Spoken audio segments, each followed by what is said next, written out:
एका नवीन पाठाचे वाचन करूया. पाठाचे नाव आहे राधाचे कुटुंब. हे राधाचे कुटुंब आहे. राधाच्या कुटुंबातील सर्वजण एकत्र बसून जेवण करतात.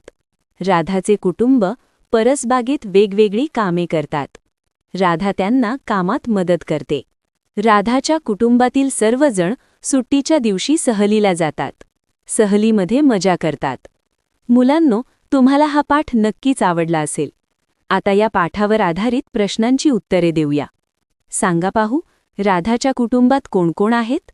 उत्तर आहे, राधाच्या कुटुंबात आई, बाबा, आजी, आजोबा, आत्या, 2 काकी व 2 काका तसेच मोठा दादा व लहान बहीण आहे.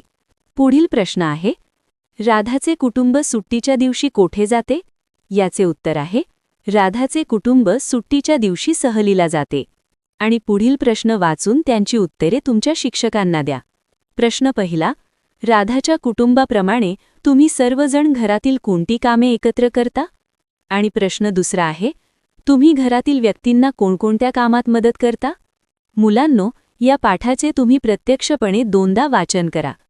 आपण आमचा व्हिडिओ पाहिल्याबद्दल मनापासून धन्यवाद.